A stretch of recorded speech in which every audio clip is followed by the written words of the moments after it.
Welcome back to What Do They Know podcast. This week, the guys discuss the injury of Jayden Daniels, the MVP race, and the tough NFC West. But hey, what do they know?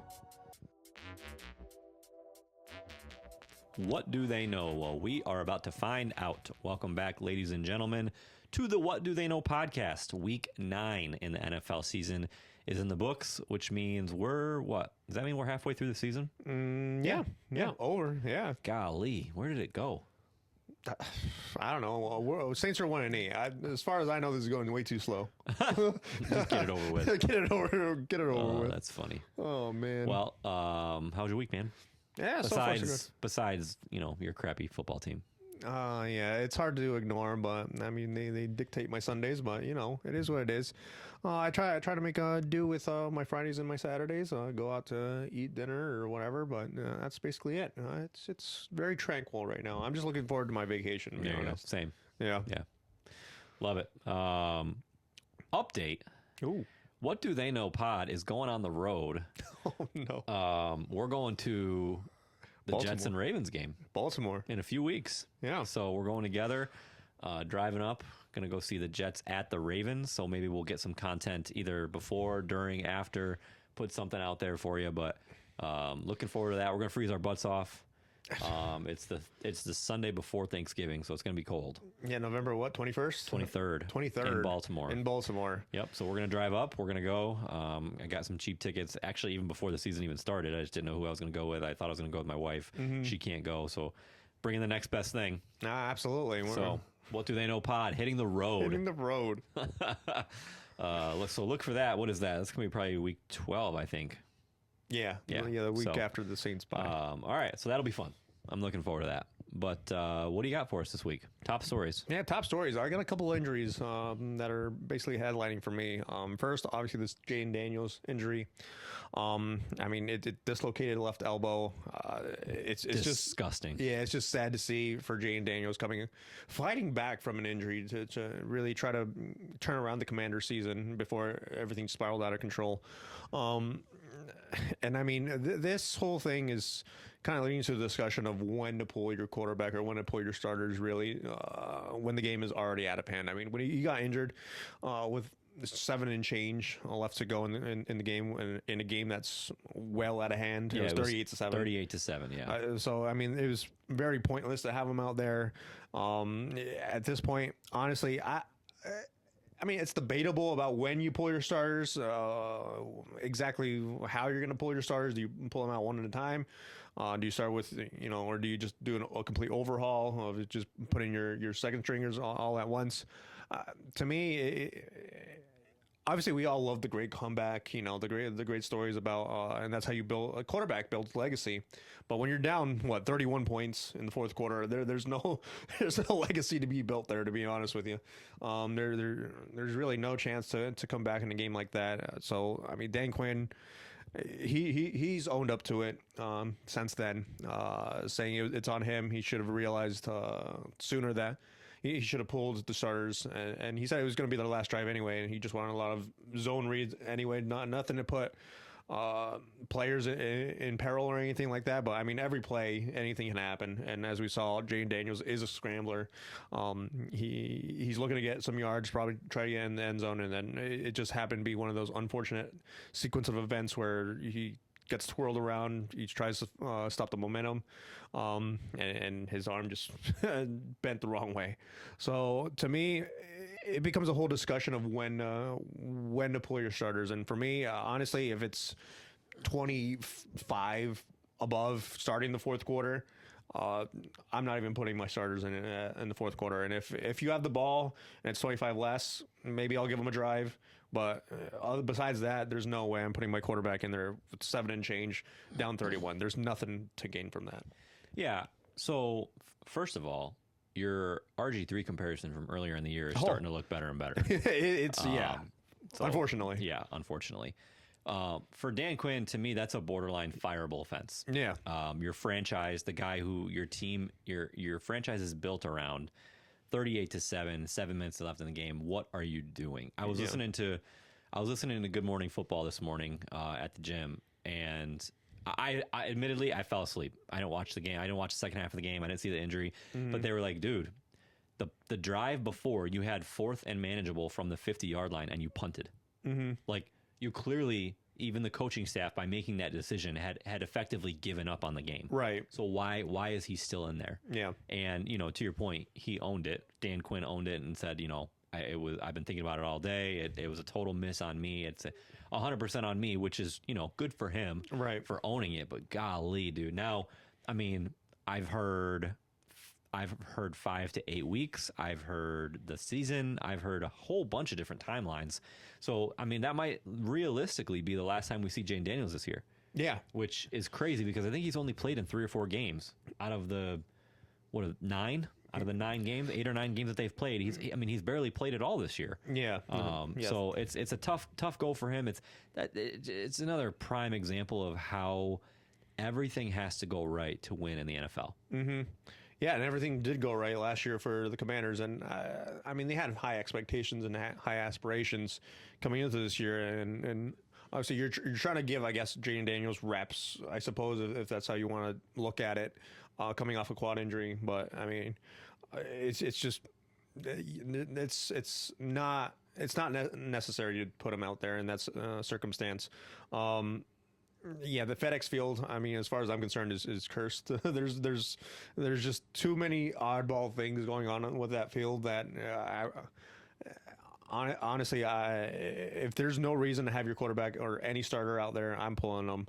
Obviously, we all know what happens with RG3, Alex Smith, Kyle Allen. The list can go on and on. Adrian Peterson. It's just there's. The list is so detrimental, especially with the Commanders and back when they were known as the Redskins. It's just one of those things where you can, especially in the second year, Jayden Daniels, you can't, take away his personality and his trait of scrambling. All of a sudden, when he does scramble, what's he going to do now? Maybe it's something that gets lodged in his head. I mean, to me, you have Marcus Mariota coming in now. Are you going to bring Jayden Daniels back later in the year just to give him some more reps? I probably wouldn't, especially if the season is probably going to end up lost. I mean, you also lost Marshawn Lattimore to a torn ACL and Luke McCaffrey with a broken collarbone. So that is a bad day. Yeah, that is a really bad day. Yep. So this is a team that's getting destroyed by injuries. I mean, at this point, I'd consider them lucky to even win 7 games, 6 games max. So for the Commanders, it's definitely going to be one of those things where I feel like you have to look at this trade deadline right now coming up tomorrow and be like, hey, it's time to shut off some salary, start looking to rebuild for next year, retool. Obviously, you got some good things with Terry McLaurin, who's also suffered his own set of injuries and setbacks.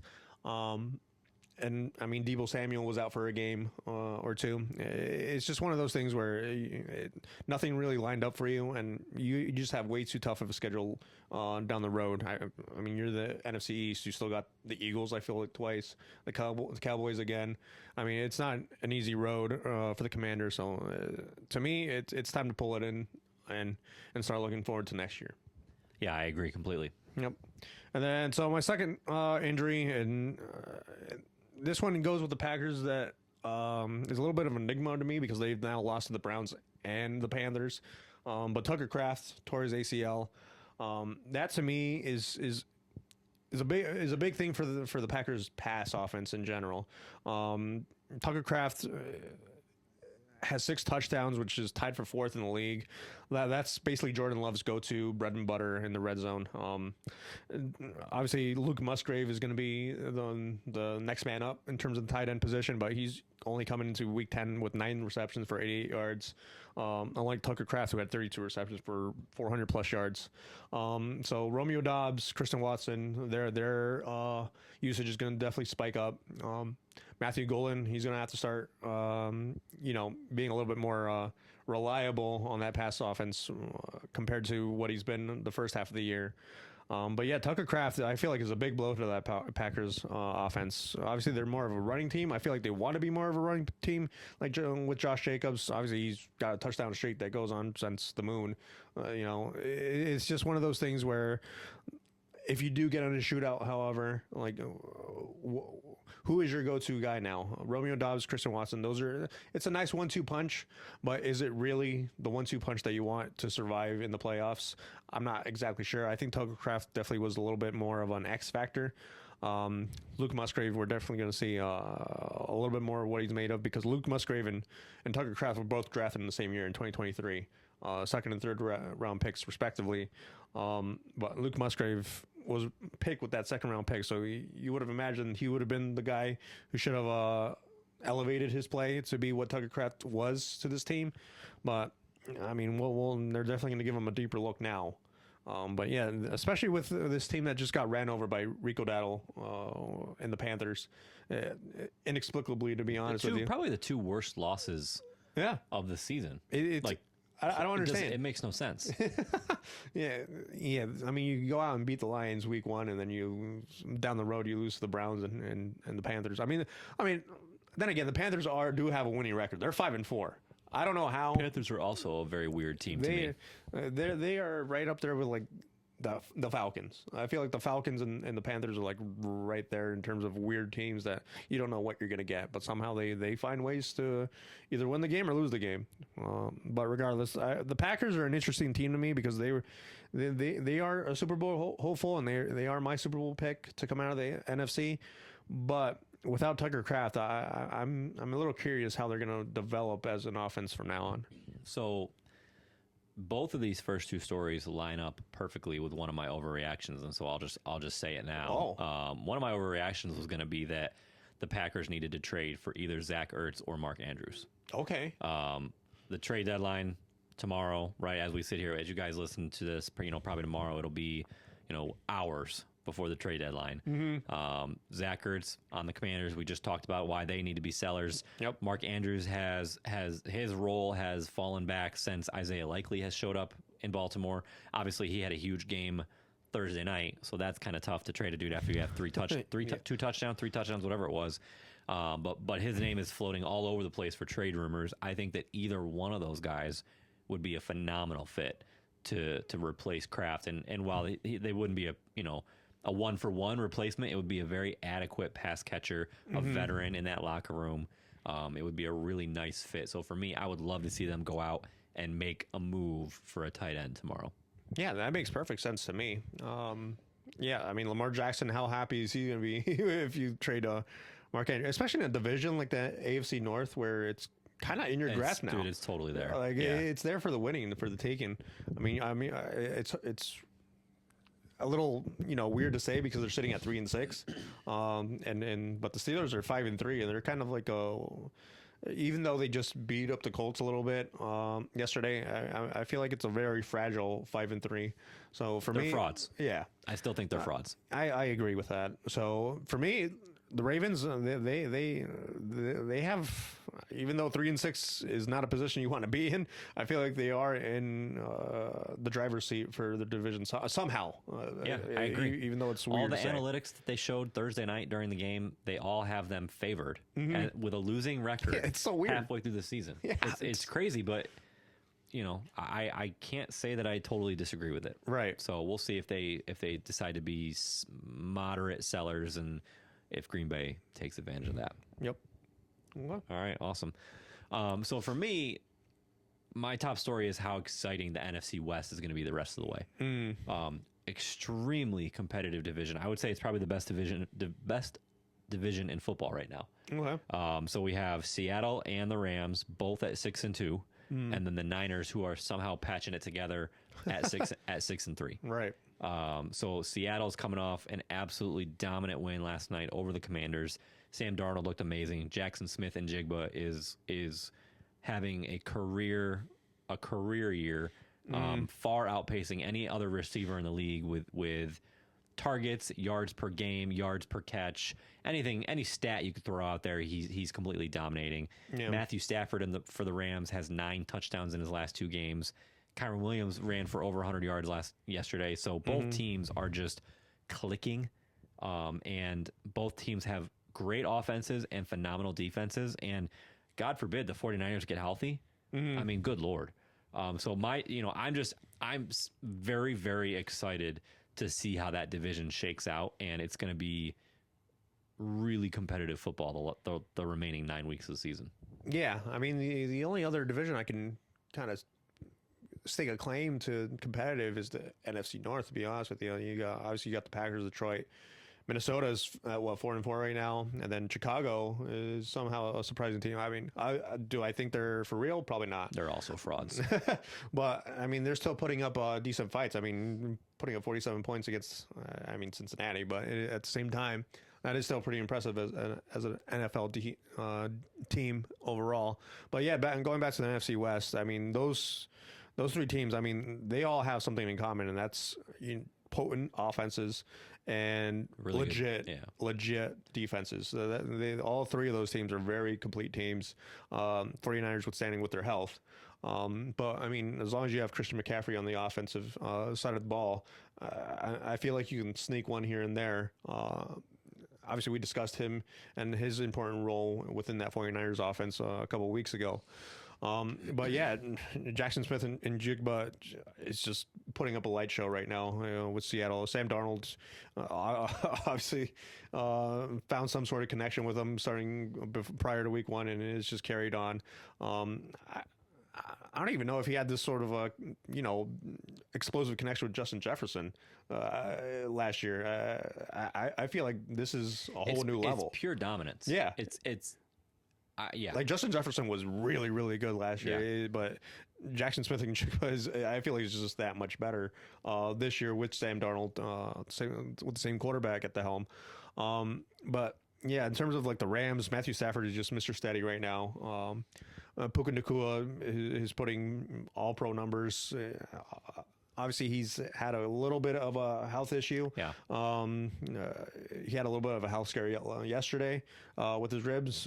I feel like he'll be okay. I think it was probably just the wind getting knocked out of him.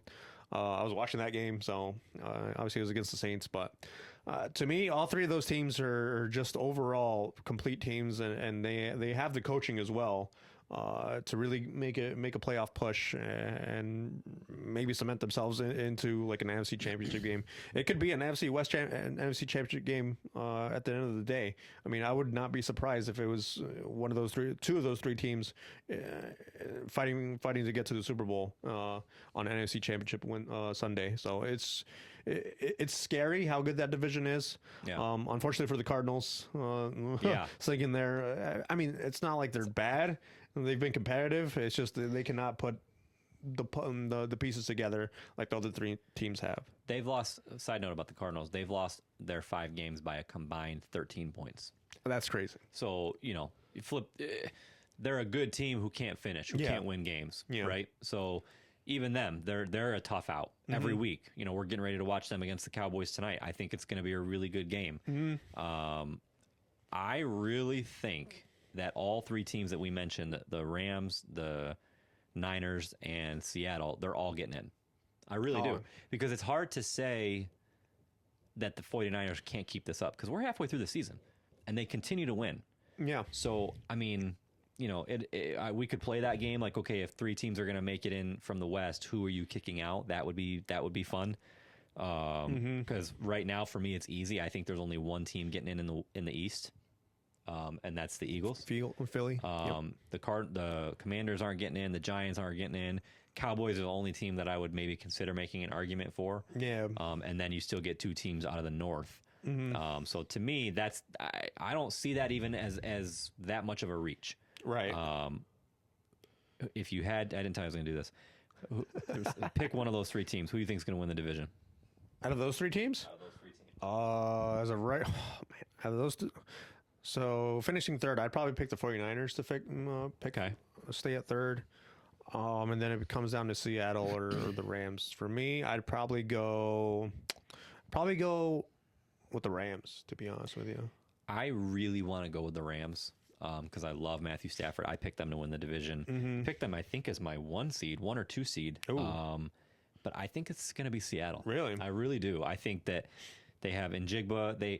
Darnold was getting guys involved last night that you've literally never heard of. They had a whole segment on Game Day on Good Morning Football of the 2 of the guys that caught caught touchdowns. Arroyo, something or other, one of the tight ends, his first touchdown catch ever. Yeah. And then there was another receiver, I think his name was Horton, undrafted rookie. Yeah.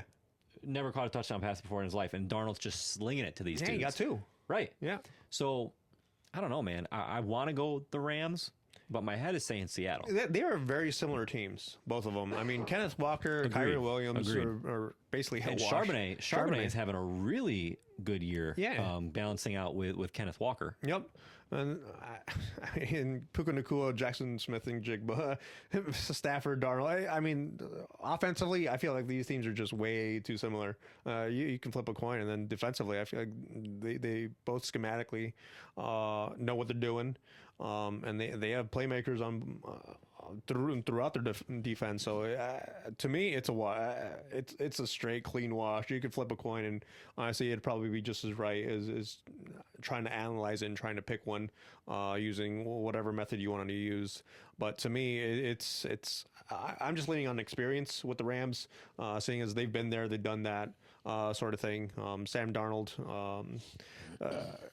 Obviously won 14 games last year with the Vikings, but and looks even better. Yeah. He looks even better.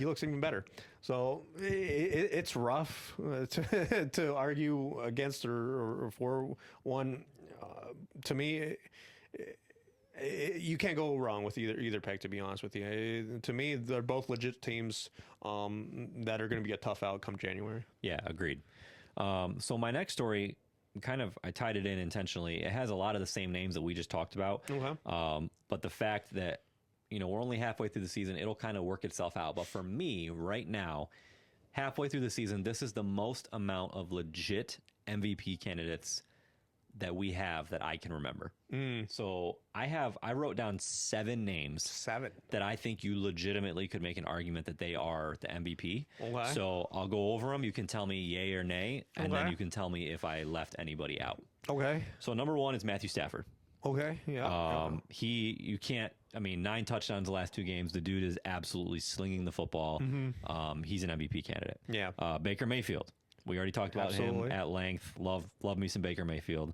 Jonathan Taylor. Yep. Just absolutely pounding the rock in Indy, except for yesterday. But they lost. I know. I mean, you can. He had 40-something rushing yards. His attempts were down. Daniel Jones threw the ball 50 times yesterday. Yeah. Don't even get me started. It was horrible play calling. Horrible play calling for Indy. Yeah. So Jonathan Taylor's up there. Christian McCaffrey, I still have him in that conversation. Okay. Sam Darnold. If he continues to play like this, he is going to be in the MVP conversation. Yeah, he definitely made himself a case to be up there. Daniel Jones, the aforementioned in Indy, the way he's playing, I think is a legit case. No, you're not in on there? I'm not in on. For me, it's hard to have 2 MVP candidates in one team because at that point it becomes like. I know. You weigh the scale, and for me, it's been more about Jonathan Taylor for me. Honestly. That's fair. That's just me. And then this last name, I actually don't agree with, but I keep hearing his name floated and thrown out there. Drake May. Drake May. You have something against Drake May, don't you? I just don't want the Patriots to be right. Do you think he's an MVP candidate? Do I think Drake May is an MVP candidate? I think he has a case. He's just. The progression he's been on this year compared to the rest of his draft class has been outstanding. He's done nothing to really, think he's going to be some sort of bust or show any sort of regression. Drake May has just been on one this year. He's been phenomenal to me, to be honest. I look at the receivers. Stephon Diggs is their big name, but then who else does he really have? And then in terms of running backs, Ramondre Stevenson with his fumbling problems. He didn't even play yesterday. Yeah, and he was inactive. So Travion Henderson, a rookie. There's just.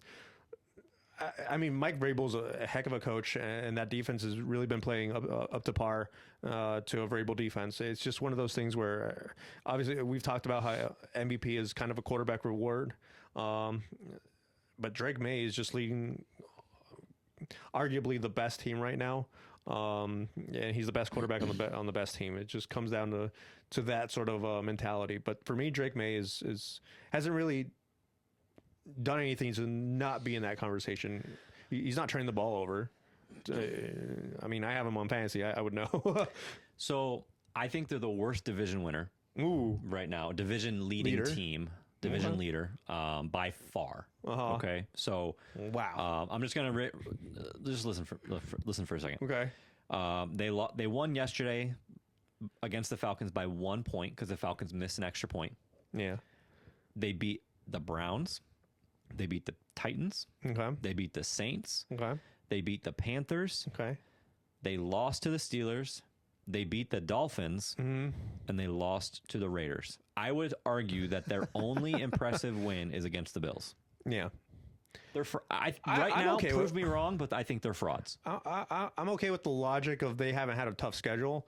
I mean, we talked about their easy schedule, And it is what it is. You play. You right. know, they were I think third in the division, so they're playing a third place schedule. Beat the teams you're supposed to beat. I get that, but don't expect me to buy in on beating teams like, no disrespect, the Saints, the Browns, the Titans. Like, if next Thursday they run over the Jets, I'm not going to be like, holy crap, the Patriots are so good. Right. You know, so that's part of my argument. But then, you know, I picked the Patriots and the Falcons as one of the games I was watching on my multi-view yesterday. Shout out NFL Ticket. And he had one really nice throw to Demario Douglas. It was like an out and up for a touchdown. Very nice throw. But the rest of his game, it was mostly Tom Brady. It was Tom Brady. It was Tom Brady in the sense that it's like at the line of scrimmage or within 5 yards. Okay. And he's letting his guys do the work. So he like, you know what the argument is here, though? What's wrong with Tom Brady? Nothing. That's the thing. Nothing. And that's my biggest frustration is, like, I never thought that Brady was that good. I just thought he was really good. No. I just thought he was really good at playing in the system. Wow. And that's what I saw from Drake May yesterday. My ears. That's what I saw from Drake May yesterday. Yeah. Checkdowns. He threw like a 6-yard curl to Stephon Diggs, who wiggled and dipped and went up the sideline and ended up turning it into a touchdown. That was all Diggs. It wasn't Drake May. He threw a curl route. So that's why I'm not there on Drake May. No. Dan Orlovsky from ESPN is through the roof on Drake May and Matthew Stafford. Okay. I can't get there yet on Drake May. Okay. I honestly, they can make me eat my words. Right. I'm just not there on the Patriots. So I threw him in there just because everybody keeps mentioning him, but I don't agree. So out of that list, it sounds like you disagree with Daniel Jones. Anybody else? Nah, not really. Not off that list. You can make a legitimate case for. Yeah, right? yeah. That's a lot of people. That's a lot of names having a huge impact. Yeah. So again, it'll wither the list down naturally as games go on. And that's not even to mention the other, household names. Like I was just going to say, I didn't throw Josh Allen in there. I think you could maybe make a case for him. Nope. By the end of the season, you wouldn't surprise me if you could make a case for Lamar Jackson, especially, he had 4 touchdowns Thursday night. Yeah, if they come back and make the playoffs after a 1-5 start, and all of a sudden you're being hearing some chance for MVP and for Lamar. So any other names that you would make a case for? None that come to mind right off the bat. No. All right. Love it. Real quick. So Monday Night Football is about to kick off. Okay. And my dad just texted me. He wants a prediction for what the score is going to be tonight. Oh, he's looking for prediction, huh? Yeah. He said, what's your score prediction for tonight? High scoring. That's it? That's all I got. Okay. I'm going to go 31-20 Dallas. Okay. What do you got? You want me to give him your prediction? I'll go 31-27. Oh, Dallas. Close game. Okay. Yeah. I mean, we just talked about the Cardinals losing 5 and 13 points in 5 games. I'll give them the benefit of the doubt. I'll give them a close loss. I hope it's a good game. Yeah. I'm always rooting for the Cardinals. Yep. So, all right. So good top stories there. We will jump into overreactions. Okay. What do you got? So my first overreaction, and I mean, even if you say it's an overreaction, I'll say nay. Cincinnati will have the worst defense in the NFL history. Oh, dude. So I was there for the 2012 Saints when they gave up over 7,000 yards in a season, and that was in a 16-game season, mind you. That was pretty impressive. But I mean, Cincinnati right now is on pace to give up over 7,200 yards. So 426 yards per game. That's what the math adds up to. So that's they might shatter that even with the game, with the 17th game. That'll put them over that mark. And then we have the 2024 Panthers, just of last year, who allowed a record 534 points. The Bengals. Really? I did not know they were that bad last year. Yep. Interesting. Yep. And then this year they are on pace for giving up 567 points. So that's crushing that number by over 30 points. So to me, the Bengals at this point, they're coming off 2 heartbreakers. Obviously, once to the Jets, giving you guys your first win, and then this one against Chicago. I mean, the Jets and the Bears. Offenses are hit or miss. I feel like have been hit or miss throughout the year. That's putting it nicely. The fact that they gave up 500 yards of total offense to the Jets is egregious. Is like everybody needs to be fired. Al Golden, get him out of there. Defense coordinator. I'm blanking on the head coach's name right now. Zach Taylor? Thank you. Zach Taylor said today he gave a full vote of confidence to Al Golden. Said he's working like crazy to fix it. Well, he better get himself out on the field. Holy crap.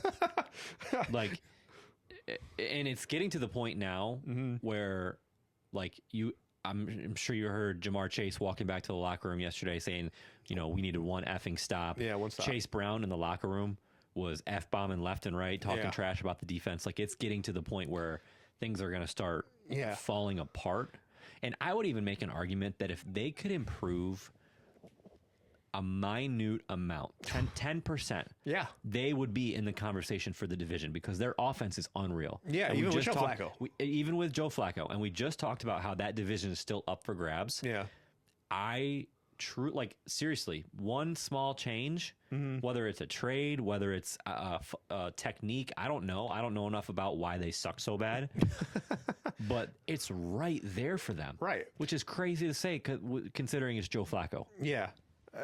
I mean, overall, from what I saw yesterday, I mean, it was just about scheme. I mean, you got cornerbacks or a safety that was way off Cortland Loveland when he cut the game-winning touchdown, and then when he tackled, he didn't wrap out. He didn't wrap up. Tackling. It was just like no effort whatsoever. Yeah. You're just trying to hit the guy and see if he falls down or something. And then to add to that, you hear about how the defense was just laughing or not even entertaining interviews and just saying catch you on Monday. And as an offense, as Chase Brown or Jamar Chase, I feel like at that point you have all the reason to be pointing fingers. Honestly, the way the Bengals defense has gone, I wouldn't be surprised if they've already pointed fingers inside the locker room. Be like, hey, you guys need to step it up. I mean, we're out here trying to make it through, right the ship without Joe Burrow, without our leader at quarterback, but Joe Flacco's. And they're doing it. Yeah. They've lost 2 games in a row where they put up 38 and 42 points? Yeah.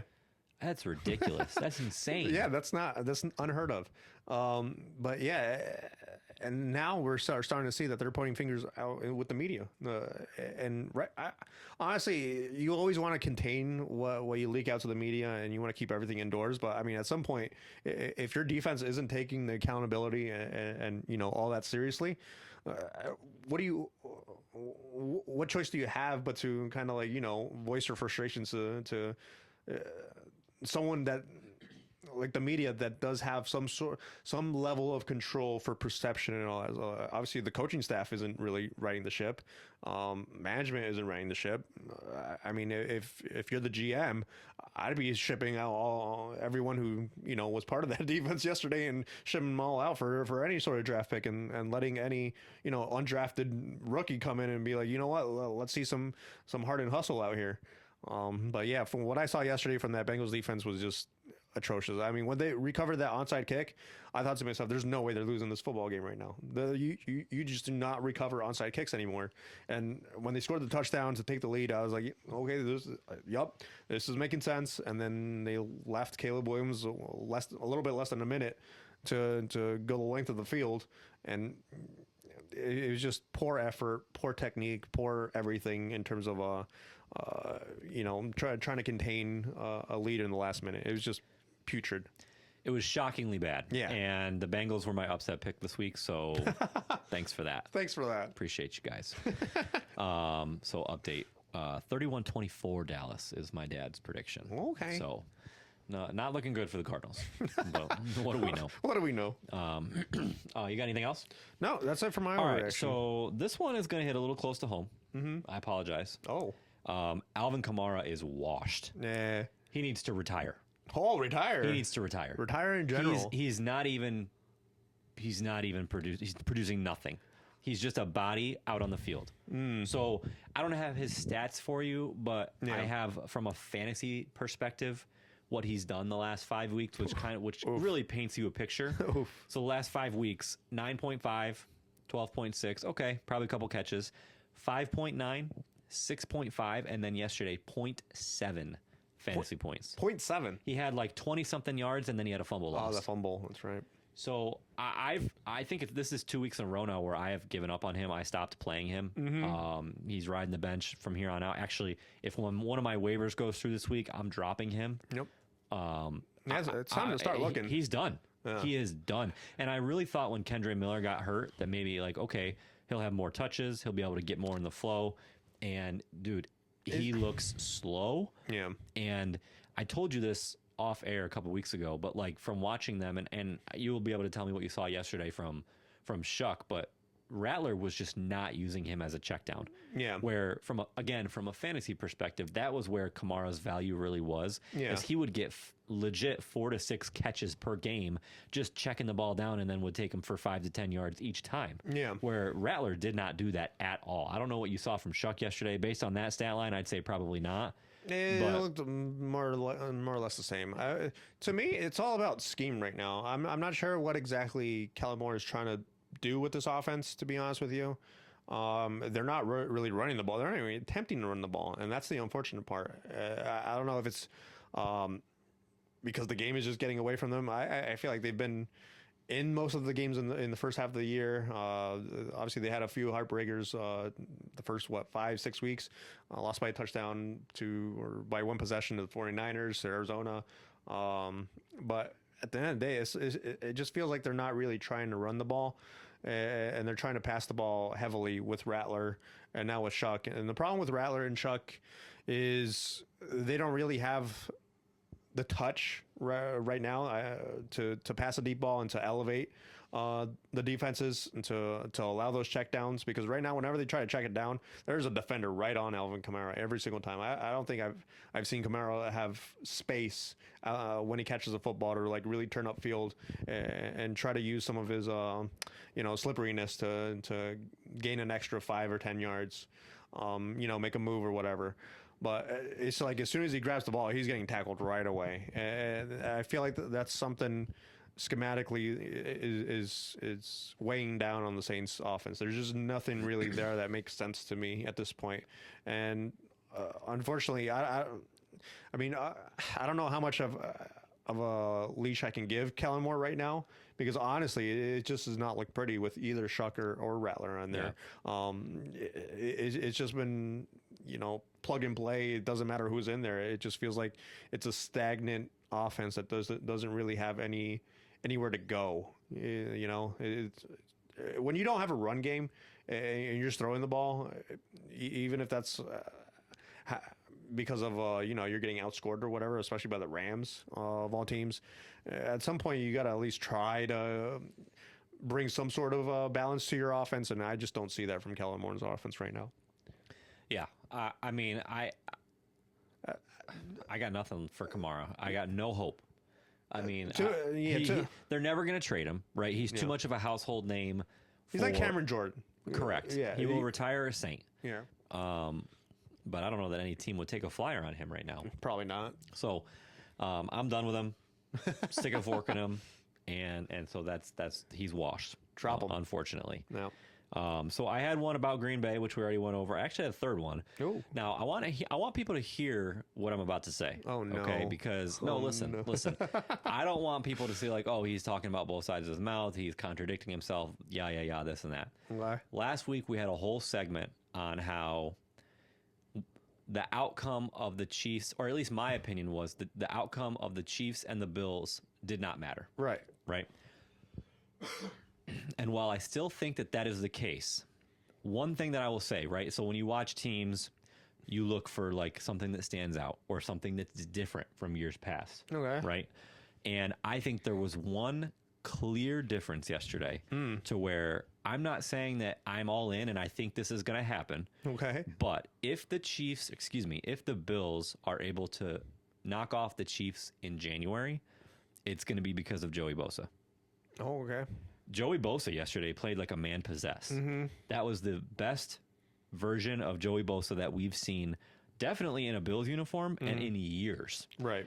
I mean, he was all over Patrick Mahomes, making him scramble, had numerous great hits on him, had a couple sacks. Even on the final couple throws, those Hail Marys, he wasn't able to step into it because Bosa was right there. It's an element that the Bills have not had in their games against the Chiefs. You think about the last couple of years, they've had a washed, slow Von Miller. And Bosa was not that yesterday. Right. So to me, that's the big difference, that if they're able to do something in January, it's going to be because of the defense. It's going to be because of Joey Bosa. Okay. Yeah, no, I mean, the Bills, like you said, we talked about it last week in premium. They have a knack for beating the Chiefs during the regular season when, maybe it'll dictate what home field advantage looks like in come January. But when the chips are all on the floor, it becomes one of those things where the Bills kind of get in their own heads, and I feel like the Chiefs just have the upper hand one way or another, and the Chiefs just find a way to win. But yeah, I mean, any advantage that you can find now and try to exploit later down the road, like a Joey Bosa, if the tackles of the Chiefs cannot guard him, put him on whatever tackle you feel like is a liability in terms of the Chiefs. I mean, it's probably a strategy as old as time. Is you put your best defensive player on their weakest link and you let them go at them and see what happens. I mean, come January, I mean, if Joey Bosa can get a strip sack or something, change the momentum, especially if it's in Buffalo. Oh man, especially after a game like this where you win and you kind of hold that tiebreaker. And obviously the Chiefs are 5-4 right now. Not even in the playoffs if the season were to end today. So they're not having their greatest season ever, but I mean they're still a threat. But it doesn't look like the playoffs are going to run through Kansas City this year. But if Buffalo can host them and exploit some sort of matchups that they have in their favor, I mean, sky's the limit for Buffalo against the Chiefs. And I mean, when it comes down to it, this is a Bills team that I feel like they've kind of tried to build their team around being the Chiefs, because I feel like that's their arch nemesis. That's the mental block and the roadblock that's always been holding them back. I feel like as soon as if they can beat the Chiefs, then they're definitely steamrolling mentally and see what they can do against teams like Indianapolis or New England. But I mean, honestly, when it comes to Indianapolis, I feel like a really good run offense is their kryptonite, to be honest with you. And I feel like that's what Indy has, is Jonathan Taylor. But they'll get there when they get there. But I mean, moving past the Kansas City Chiefs come January will be the ultimate sigh of relief. I feel like any team ever would ever exasperate. So to me, the Bills, yes, they can look at and reflect on this and be like, hey, this is a matchup we can exploit later down the road. We don't have to rely, purely on offense to outscore them, in the 30s or in the 40s. But yeah, if you can really match up Joey Bosa with either of those tackles, I feel like either of those tackles, he'd have the advantage. You're in good seating. Yeah, something, again, on Good Morning Football, I want to give them credit because I thought it was such an interesting thing to say that I've not actually heard somebody say yet, but I think it was Kyle Brandt. Mm-hmm. He said the Bills are built to beat two teams, the Chiefs and the Dolphins, which I thought was so interesting to have the Dolphins in that conversation. But when you think about it, he goes, they are built to play against speed. They are lean on the defensive line, which is why they're so bad against the run. Yep. Right? They're not big, beefy on the defensive line. They have lean, athletic, strong guys that can play against speed. You think about the Chiefs with Worthy. You think about the Dolphins with obviously formerly Tyreek Hill, Jalen Waddle, the Devon Achane, the speed they have there. Yeah. I thought it was such a good call out and good comparison and spot on, quite honestly. And the other thing that I saw yesterday along with Joey Bosa was the fact that their rookie corner, Maxwell Hairston, number one, played great, but number two, literally kept up with Xavier Worthy step for step on a go route, which Worthy's the fastest dude in the NFL. He's got I think he holds the record for the fastest 40 time at the combine. And just, he was literally didn't break strides, step for step, kept right up with him. That could be a game changer. Right. So again, I'm not sitting here. I told you guys last week, if the Bills won, I'm not going to sit here and be like, yup, I'm bought in. They're definitely better than the Chiefs. No way. I'm not doing it. But those are two very big things that, again, are different than in years past. Yeah, I feel like whenever it comes to the regular season, I feel like Andy Reid definitely hides some things. 100%. 100%. 100%. Beating the Chiefs two games in one season, dude, good luck. Yeah. Yeah, it's not really something that's heard of since Andy Reid and Patrick Mahomes took over KC. But yeah, Andy Reid definitely, I feel like he plays a lot of things close to the chest, and come January he'll let loose where he feels like he needs to let loose. He sees this tape as much as we do, and he realizes where the matchups that I feel he probably feels Buffalo's going to try to exploit, and he's going to schematically try to limit as Joey Bosa and free up Worthy as much as he can come January if the matchups ever get to that point. But yeah, Andy Reid. Buffalo needs to try to not, rely on what they see in this tape too heavily. Otherwise, they might fall into the trap of what Andy Reid might scheme up come January. Well, even Tony Romo called it out like yesterday, and we can put a bow on this after. But there was a play, I think it was in the fourth quarter, where it was a play action. Mahomes rolled out to the right.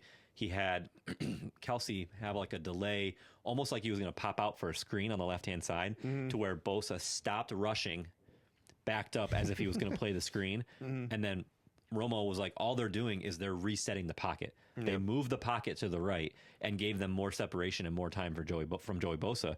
And he's like, I've literally never seen a team do that before. He goes, that is an Andy Reid special. So like, that's a prime example of things that you've never seen. And when they show the replay, I'm like, holy crap. Like, that's exactly what just happened. Right. Because you see Joey Bosa, he was rushing, and then all of a sudden he stopped, and you're like, what is this dude doing? But it's because it looked like it was about to be a screen, and he was playing the screen.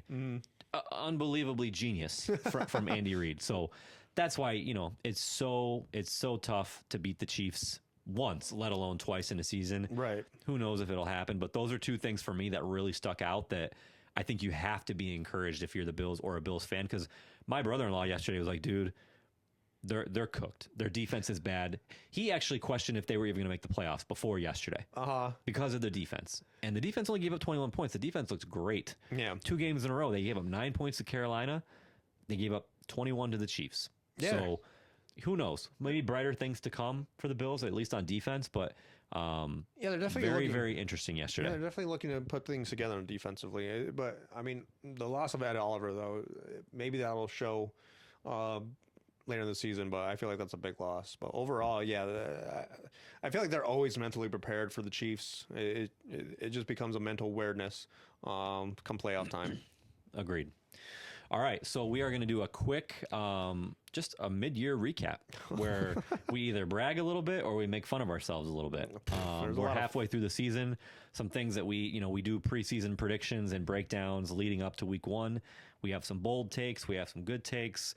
We each picked out a couple things that we've gotten right so far and a couple things that we've gotten way wrong. Right. So I'll let you go first. Oh, thanks. Thanks a lot for that one. Well, things I got right. I put one fantasy thing on here and one, standings wise. My fantasy thing was Jonathan Taylor's my must-have in the AFC North. He was being drafted in the second round for a lot of teams or a lot of drafts. But for me, he was that must-have running back coming out of that division. Obviously, Daniel Jones isn't someone you want passing 50 times in a game. And that offensive line has just been tremendous all year round. I mean, it's definitely been a team that is built around the trenches.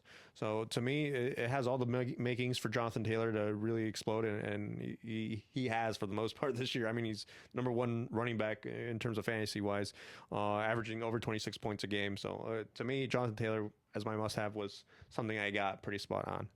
And in terms of rankings, Patriots is my playoff team. They snuck them in. One. I snuck them in there. That's a good one. With their light schedule and how I felt like they were going to be coached under Mike Vrabel, and the progression that I felt like Drake May was going to take. I didn't think Drake May was going to be, this progressive right now. I felt like he would have been more like a game manager type of thing in year two.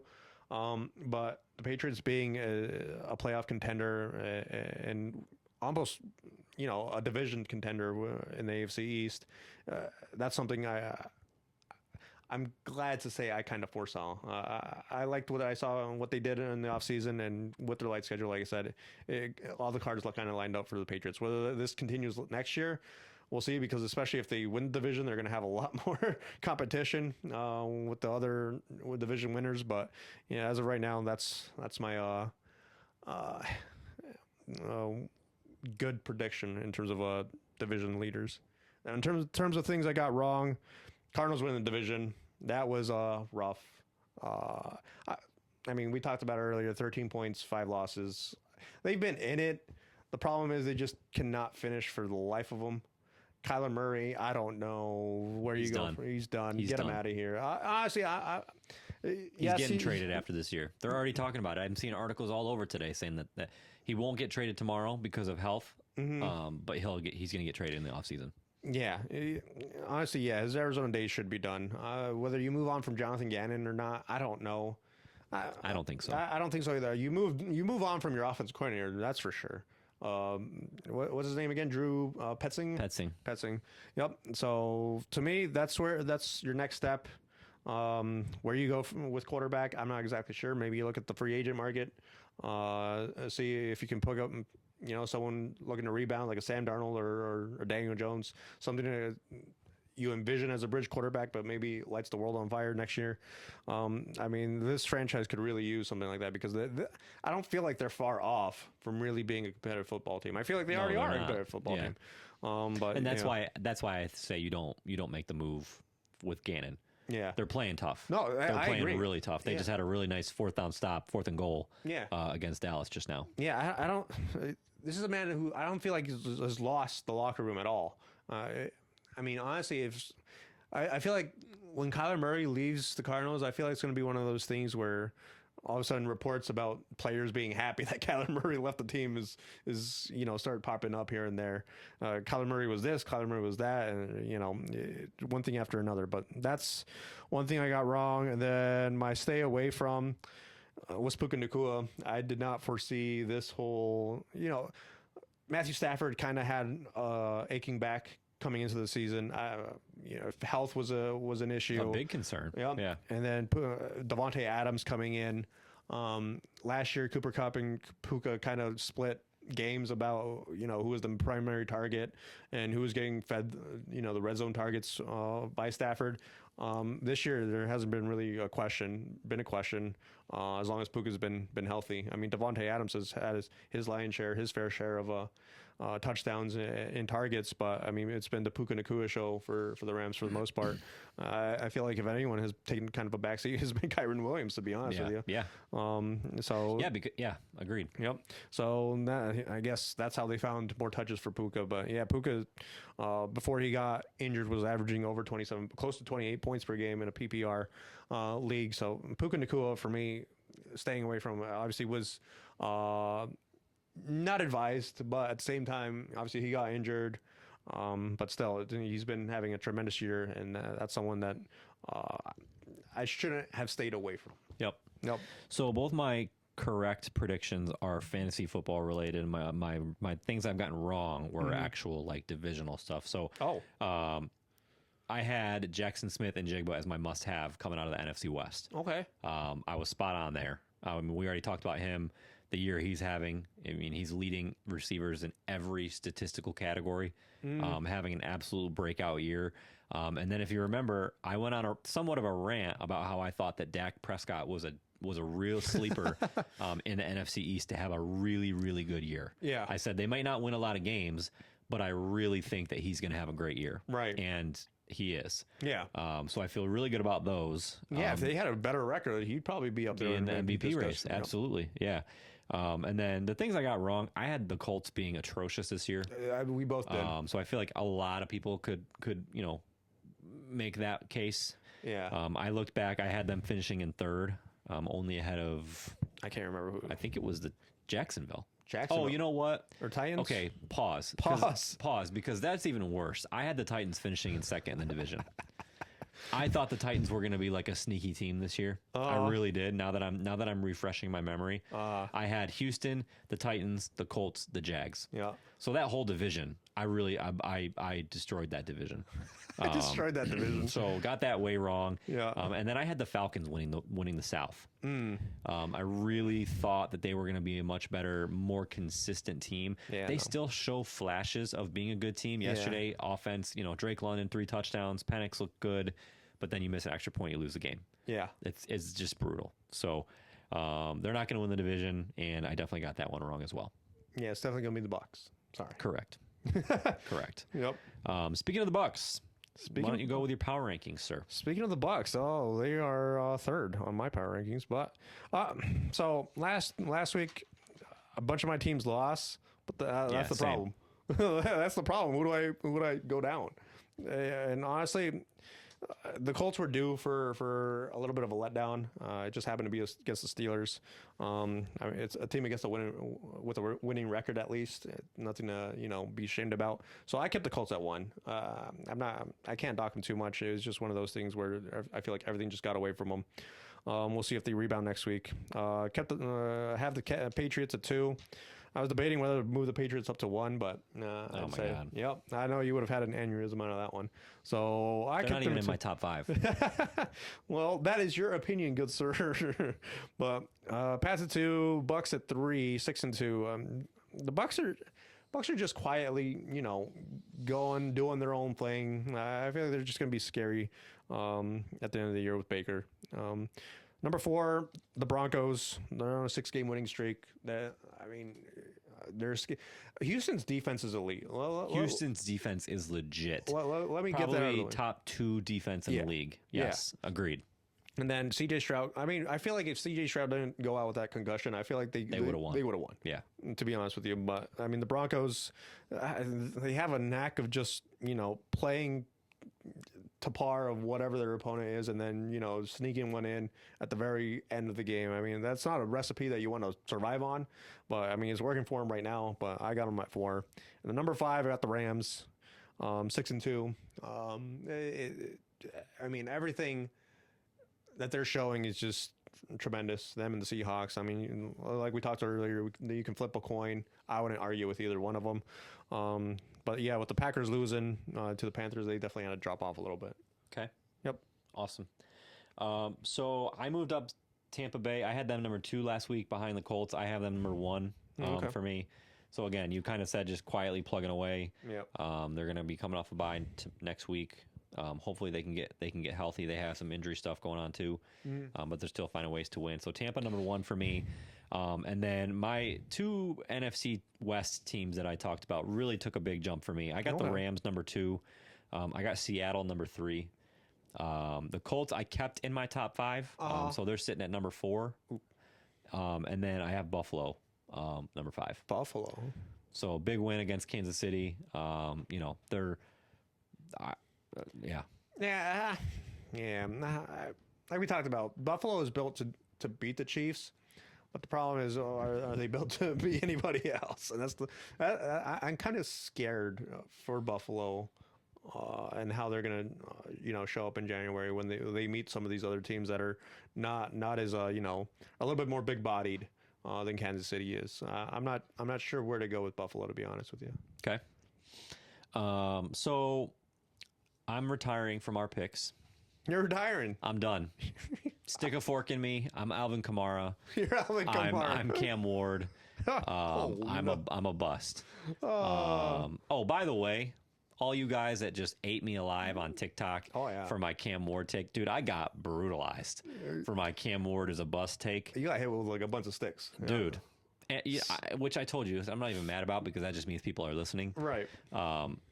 They scored 6 points on offense yesterday. None of which it was 2 field goals. Yeah. So come at me. I mean, he had 140 passing yards. I think he was like 14 of 25. I mean, come on, man.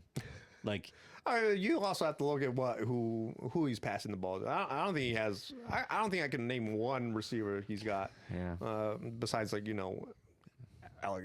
Calvin Ridley, is he healthy? I don't even know if he's playing. Ridley was out. No. All right. So. Yep. Sorry about your luck. Sorry about your luck. Sorry, bro. Okay. So yeah, come at me on TikTok, okay? But so far, I'm not that far off. Right. Okay. We'll check back in 5 years when he checks out with his his second game like Daniel Jones is or something. But as far as our picks, I went 0-3 last week. Perfect. So I found a way to get worse. So I had the Jags over the Texans. No, excuse me. That's next week. No. I had the Jags over the Raiders as my lock, but they had to win by 3.5. So they won by 1. Yeah. Thanks for that. So they did not cover. Nope. I had the Bengals. I really got screwed this week. I'm just going to say that. I really got screwed. I had the Bengals over the Bears as my upset. That was less than a minute away from happening. Yep. And then I took the Chiefs over the Bills in our game of the week. So I went 0-3. Yeah. Yeah. Let's see. What did I do? I'm always one game above you somehow. Whenever you're 1-2, I'm 2-1. This week I'm 1-2. So I'm one game above you on this one. I went with the Colts over the Steelers. Obviously the Colts put up a dud. Upset Giants over the 49ers. Jackson Dart tried, he really did. It just did not happen. Dude, he's a stud. Yeah. The Giants. Honestly, if I'm the Giants, I am trading for help for next year. I am not, selling really. I am buying for next year. Give me picks or, give me a young player. Go get Jalen Waddle. Go get Jalen Waddle. From Miami. Okay, there you go. See, I'd do it. But, yeah, they didn't pull the upset for me. And then game of the week, I went the opposite end with the Bills over the Chiefs. And that got me my 1 win. So that's it. All right. So we got 2 game of the weeks this week. Ooh. Because we make us look even worse. Yeah, exactly. I needed an opportunity to go 0-4. Yeah. So I'll go first with my picks. Perfect. Since everybody can just ignore, Skip take a this break part. for the next 30 seconds. So I took Denver over the Raiders as my lock. I definitely think they're going to win. The spread makes me very nervous. What's the spread? -8.5. So they got to win by 9. Yeah. It's in Denver. It's a short week. It's Thursday Night Football, so that makes me feel really good about it. There's no reason Denver should not cover that, to be honest with you. I agree, but it's me. So I mean, Brock Bowers came back and he looked really good. He looked really good. So that's my lock, hopefully. Hopefully, I believe. We'll see. My upset, I'm rolling with the Jags again. Jags over the Texans. I'm kind of banking here that CJ Stroud's not going to play. Okay. If he does, I'm screwed. Because I don't think the Jags are going to win. Texans are currently favored by 1.5. Okay. I don't really know if they're favoring him being in or not. I don't know if that spread accounts. I haven't heard anything. I don't know if that spread accounts for him playing or not. It seems kind of low if he would be playing, so I'm assuming that's the spread without him. With Mills? Which with Mills, yeah. I mean, realistically, with that Texans defense, you got to score like 10 points and you're in really good shape. So our 2 game of the weeks, number 1 is the Bucks and the Pats. Okay. And then number 2 is the Rams and the Niners. Yep. So first one, I'm taking the Bucks over the Patriots for all the reasons I already talked about today. Mm-hmm. Patriots are frauds. And then this one was really, really tough for me, but I don't think the Rams are going to lose to the Niners a second time. Okay. So I took the Rams. Okay. Yeah, so my upset, I got the Browns over the Jets. Sorry, my guy. Dude. Yeah, I'm sorry. I apologize. I mean, it's -1.5 spread, but I mean, the Browns, I don't know. I just feel like they have the better defense. Is that your upset or your lock? That's my upset. The Jets are favored? Yeah, the Jets are favored. Wow. Yeah. That's Look exciting. At you guys. Wow. Look at you guys. Moving on up. Moving on up. Sky's the limit now. And then for my lock, I got the Lions over the Commanders. The spread is there. I mean, it's -8.5. But I mean, with Marcus Mariota leading the Commanders now, and all the injuries on defense now for the Commanders, I feel like there's no reason for the Lions not to cover that spread, especially coming off a loss, kind of a dud against Minnesota. I feel like the Lions should be able to right the ship there. And games of the week, I also went the Rams over the 49ers. Okay. I feel like they're going hot right now. You took I know you took the Patriots. Yeah, I went with the Patriots over the Bucks. This is going to be one of the things that we talk about the most, the remaining 9 weeks of the season. Patriots and the Bucks. Yeah. Well, maybe the Patriots. I feel like The Patriots specifically, yes. Yeah, our difference of opinion. Yeah, frauds or not Patriots. frauds. So as of right now, do you think the Patriots are going to win the division? As of right now, Where they sit right now, they're a game. They're a half game because they haven't had their bye yet over the Bills. yeah, They also have the tiebreaker, so you could say that's a full game yeah, they have to play one more time against the Bills. So there's that. in New England. They got to play in New England. Yeah, I'd have to look at their schedule, but I mean, honestly, I wouldn't be surprised. I really wouldn't. Like I said, when it comes to a light schedule, they're taking advantage of who they have to face, and the Bills coming off a division leading schedule, it becomes a little bit tougher. But the Patriots, I mean, they've taken all the necessary steps to really become, kind of like the Washington Commanders of last year, to be honest with you.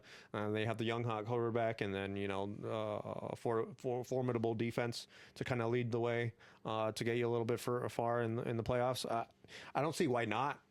But obviously the Bills are the Bills. They have a track Bills, I record. can tell you off the top of my head, they still have the Eagles, they still have the Steelers, they still have the Bucks. Mm-hmm. So they got a tough. The Bucks too. Yeah, they got a tough schedule. Yeah, I'd have to look, but I wouldn't be surprised. Interesting. Yep. I would be very surprised. I would be downright shocked if The Patriots won the division. Week 18 we're not sitting here and saying the Bills have the 1 or the 2 seed. Yeah, what if the playoffs go through New England? Shoot me in the face. I just hate him so much. You just want Drake May to be a bust on I you. hate him so much. I do. Yeah, I always will. always will. This is part of the genes. It's Yep. okay. It's all right. So, all right, that'll do it. That'll do That'll it. do it for the show. Hope you guys enjoyed. We're gonna go. Hopefully, watch the Cardinals knock off the Cowboys right now. 3-0 Cards right now. 3-0 Cards. So, hope you guys enjoyed, and we will see you next week. Yeah, see you next week.